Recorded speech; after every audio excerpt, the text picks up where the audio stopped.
Welcome back to our discussion on product and product management. Last time we talked about the ways of classifying product and what a product actually is. What we're going to look at in this segment is the importance of new products and how they go out throughout society and the buyers. In the first slide we're going to look at here in just a moment, there are a number of lists. I am not going to go through each of these lists. They are discussed in your textbook in detail. I'm going to just make general comments about them as a whole and hopefully make sure you guys understand what it's about. But the details you can read about in your textbook. Okay, so let's take a look. Are new products really that important? You know, I think it's obvious for most people that high technology industries and pharmaceuticals live on their new product development. But is it necessary for every industry to worry about? The answer is yes, it really is important. And the reason for that is there are different types of new products and how often and how hard we go after new products in our industry. And they go on a spectrum from continuous, where we're constantly looking for new product, all the way to discontinuous, which means if we need something, we'll go figure out what it is. To give you an example, what about construction industry? Do they really need new products? Again, the answer is yes. They're looking for new techniques, new materials, materials that are going to last longer, be more weather resistant, keep color better, all sorts of things. Every time one of these new products is introduced, it gives them a competitive advantage. Now, they're not going to be in the laboratories experimenting with it like the pharmaceutical companies are, but they're constantly looking for new things to offer. Retailers definitely are looking for it, but again, it may not be a continuous. It may be we're looking for per season, depending on what type of product we're actually selling. So there is a continuum, a spectrum there that we want to look at, but we do need to keep new products going in. The reason is, one segment we're going to talk about next time, I believe, is what we call the product life cycle. Products die out eventually. It may take weeks, it may take years, but eventually the demand for a product will die out.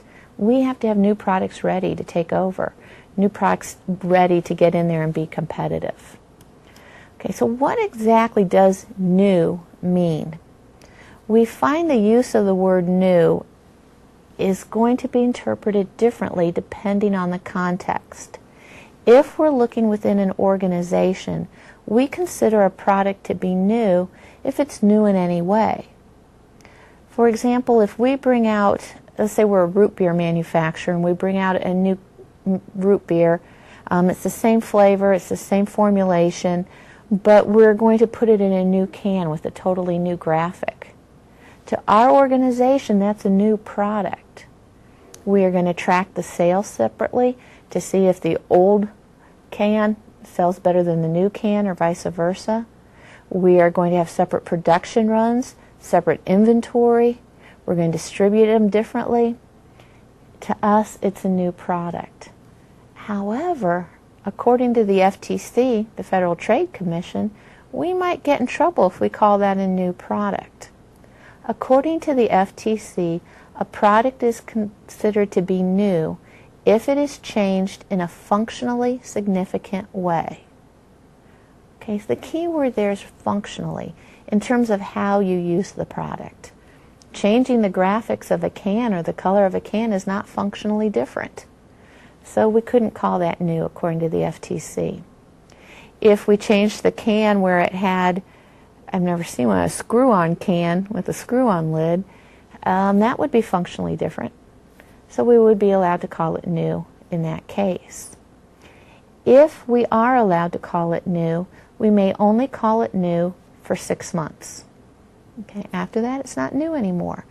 The FTC is going to enforce that very tightly in terms of advertising. You control that. You sign contracts telling, I want this to run for so many months. I want this to stop running at this date. So they look at that. If you're putting the word new on the package and it's still on the shelf after 6 months, they'll probably be a little more lenient. You know, they look to see if you've made every reasonable attempt to run out of that product with the word new at that point in time. there are ways around this. Completely legal and completely ethical. You may, for example, if you change the look of the can, put on there new look or new package or new design. In that case, you're telling them what is new, and that is fine. There's nothing wrong with that. That's legal, but you are still held to that 6 months. Okay. Now, I said there were a couple lists that I wasn't going to go through in detail, the first one being the different types. Second one is the adoption process. Now, if you look through this, you can probably identify for yourself how you react to new products. You hear there's a new product on the market, maybe it's a new technological product, new software product, new cell phone type of service. You become aware of it, it starts to get your interest. In some way you're going to evaluate it, then you'll try it, then you'll decide whether to adopt it, and then you'll decide if you want to keep with it or not. Now, obviously there's more to this process than what I'm discussing, but we as consumers go through each of these stages when we're adopting a new product in our lives.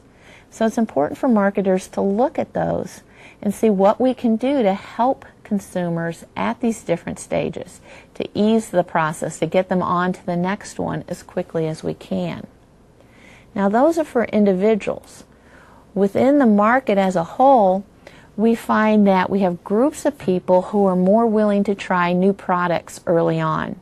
Those are called innovators. Then we have a little slightly larger group that see the innovators and say, okay, they like it, I'm willing to try it. Those are the early adopters. The two biggest groups are the next two, the early majority and the late majority. And these are, the early majority is when they see the early adopters, they see people using it, the price has started to come down, and they say, okay, this is probably going to be around, I'll give it a shot. Late majority, those are people who wait until it's pretty prevalent throughout society. Everyone they know has one, so they'll go ahead and try it. And then the laggards are the ones who resist it at all cost, who don't want the new technology until the very last minute.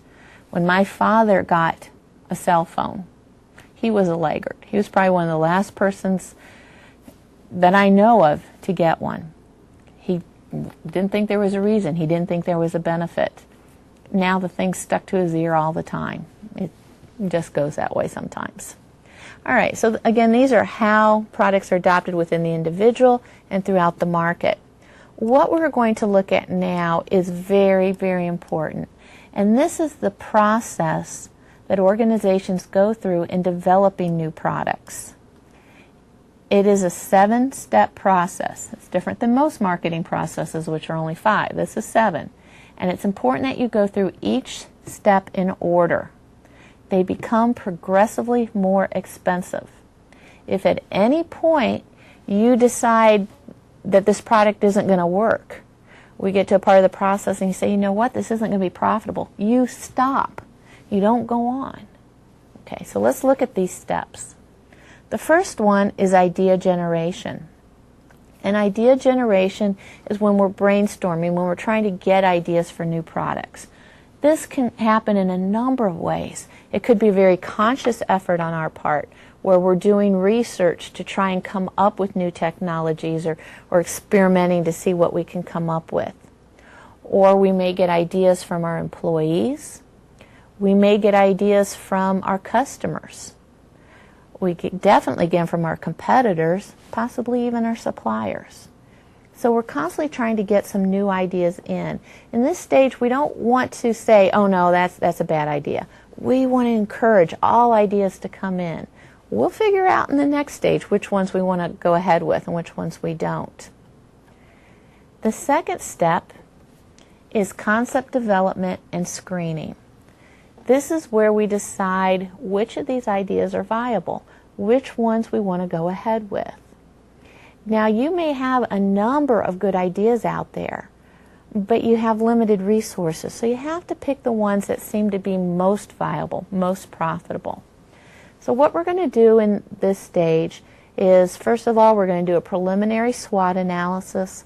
We're going to say, does it seem like it'll match what's going on in the environment surrounding us? Does it seem like there's opportunities out there for us? Does it match who we are and our strengths and what we can do? Would we be able to compete in this, effectively? And then we've got to assess if there's some kind of demand. And that's what concept development is. We are going to develop a written statement of this product. And we're going to use focus groups or surveys to try and find out from people if they like this idea, if this is something they would actually buy, and what would be a fair price for this product. What do we need to change to make it appealing to you? We get a lot of information here that will help us develop our strategy. And that is our third step. We're going to develop the marketing strategy. This means think about it from the product end. What is this product going to look like? Think what we talked about last time. What's the augmented product? What has to go with it? It might include warranties, the packaging, supplemental products to go along with it. We are going to be looking at how to promote the product, where it needs to be distributed. Can we work out contracts? Are there channel members available that would be willing to carry this product? Now, if you remember, I said each of these steps become progressively more expensive, and you may wonder how developing a marketing strategy is going to be that expensive. It's a time issue.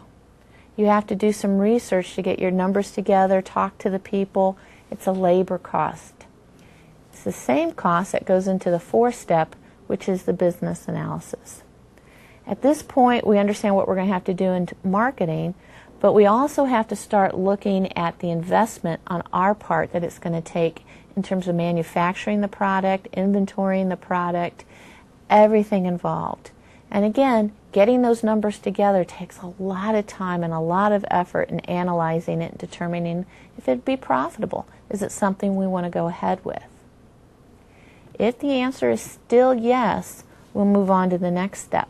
But if the answer is no, we either drop this idea, which is possible, or we can take it back. We can go back and say, all right, it won't work the way it is. How can we modify it? If we change this instead of stainless steel and make it plastic, would that still be acceptable? Would it affect our costs in a good way, that it would become more profitable? So we can redo ideas at any point, take them backwards. We just don't go forward if it looks like a bad idea. Okay, the next step is the technical development. Sorry about that, technical development. And this is when we start to produce a prototype. We actually go through the manufacturing of it. We see what the product is like. We find out the problems that we have that we did not anticipate. And I guarantee you there's going to be some. The equipment doesn't work right. The materials we thought would work well don't. There's going to be issues. So this is where we find out what it is. We get that prototype and we can take it to focus groups. We want to see, now that you actually hold this product, now that you can see it, now that you can try it, do you still like it? Are there some problems you anticipated or you didn't anticipate that you experienced? For example, maybe we were introducing a new pen, and by the time we get to the technical development, get that prototype and give it to focus groups, they may look at it and say, you know what? It's very comfortable, it writes very well, but it just looks funny. We didn't think that was going to be a problem. It just looks funny. Well, we have to go back through this process again and figure out a way to address it. Our next step is the one step that we could skip if we needed to, and that is test marketing our product. We talked about this when we talked about market research. We bring out our product in a limited geographic area with full marketing support. We're putting our entire strategy out there, and we see if it works. Are there hidden problems? And are we reaching the sales forecast that we anticipated?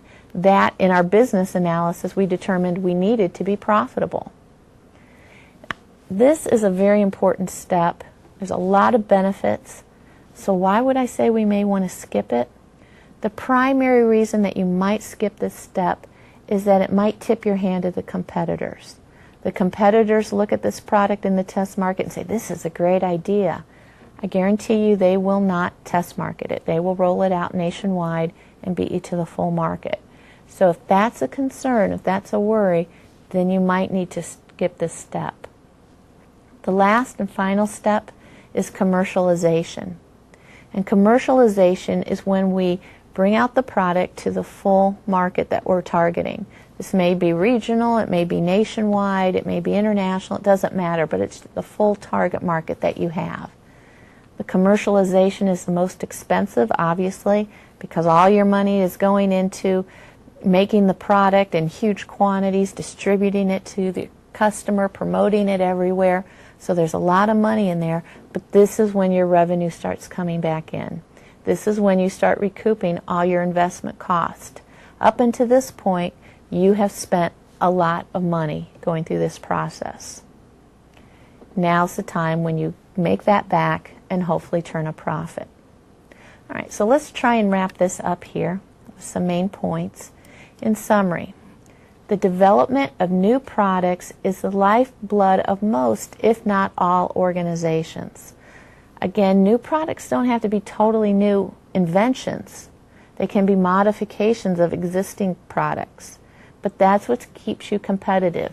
This is what keeps you fresh to your target market. This is what keeps the demand coming to your organization. Secondly, it is important to go through the development process carefully and thoroughly so mistakes can be minimized. There are going to be problems. There's going to be things that we didn't anticipate or that we thought would happen that didn't. It's part of the process. But by going through it in the order we just discussed, you're going to minimize those, you're going to catch them, and you're going to be able to make the adjustments necessary before going on and costing yourself more money. And the last point, when forecasting sales, we need to keep in mind the diffusion rate for our product type. If you go back to the list we had on that one slide of how quickly our product is sold throughout the target market, that's the diffusion rate. The more quickly we move through that process, we get into the early majority and then the late majority, the more quickly we'll be able to recoup our investment and again, turn a profit. That is it for today. We still have quite a bit to talk about with product management, but we'll do it next time. Have a good day.